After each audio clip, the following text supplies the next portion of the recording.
Hey guys, it's me here, and today we're talking about how the Nintendo Switch 2 manages to achieve backwards compatibility with Switch 1 games. So grab your snacks, settle in, and get comfy because we are diving deep into some exciting tech talk. So, Nintendo would like to have Switch 1 compatibility on the Switch 2, mainly because the Switch 1 is the third best selling console of all time, and the Switch 2 kind of lacks games, to be honest. Um, but regardless, there are two main types of backwards compatibility used by console makers. The first one being hardware based compatibility, and the second one being emulation. So let's look into these with further depth, starting with hardware-based compatibility. This this is when a newer console has key processing components from the previous generation, for example, the chipset, and firmware, either as a separate chip or embedded within the processor of the newer generation. You're not literally putting in the old console in the new one. Like, Nintendo did not manage to fit in the GameCube within the Wii. That'd be kind of ridiculous.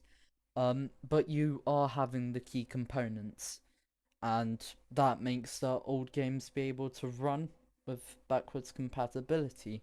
An example of this in a console, like I said, is the Wii and the Broadway CPU and Hollywood GPU. Um, being based on the Gecko and Flipper architecture of the GameCube, which helps it be able to play GameCube games natively.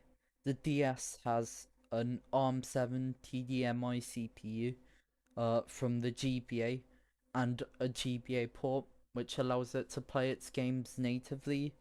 The early models of the PS3, looking outside of Nintendo's console, but still a good example, had an Emotion Engine chip from the PS2, which allowed it to achieve full native support. This is only really in the early models of the PS3 because um, the Super Slim doesn't have PS2 backwards compatibility, and that also made for the crazy high prices at launch for the PS3. So looking at this trend, you realize that none of these consoles have a performance boost for the previous generation games, which is also the same case for the Switch 2.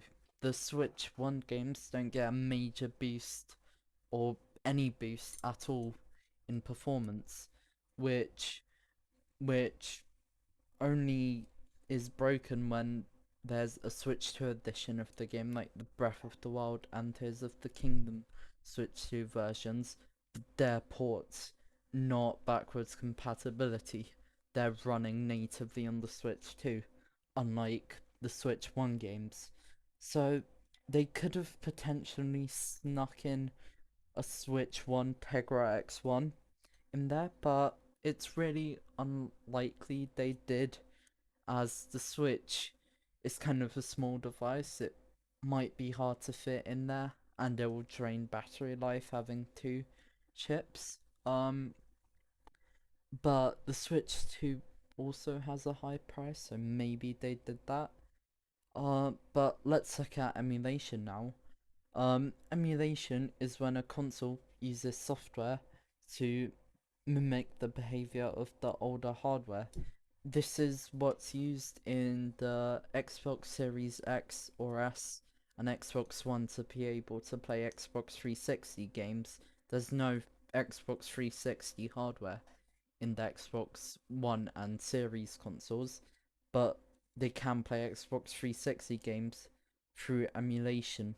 But emulation does drain a lot more power, and it isn't really known for being stable, um, because there are frame drop glitches, audio isn't the best quality, and some titles may just not run at all. That's why they can't get the full library of 360 games running with emulators on the Xbox Series and One consoles. Um, so the Switch 2 may be using emulation, but considering how power draining it must be, it doesn't really seem probable. Um, but the truth is that there could be reasons why the Switch 2 uses emulation or hardware based compatibility, but the truth is it's actually none of them. It's a weird in between um way of them. So how did the Switch 2 manage to pull off backwards compatibility? Well, Nintendo actually created a sort of compatibility layer, like how Proton is a compatibility layer for Windows games to run native, not natively, but um to run on a Steam Deck.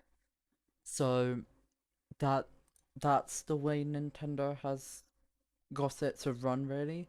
There's no real performance boost, but the game's code from the Switch 1 is being translated in real time to something that the Switch 2 can understand, and that allows it to play the game as expected, and it also helps getting the full library of Switch 2 games running, except for a few exceptions because of game engine oddities and all of that stuff really.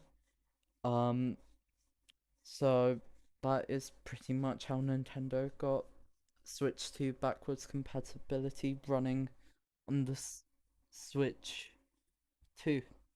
Um, so that's pretty much all I've got for today. This is my first time making a YouTube video, so hopefully enjoyed it. Like and subscribe, hit the bell icon, everything you need to do, or just like it really. I don't mind.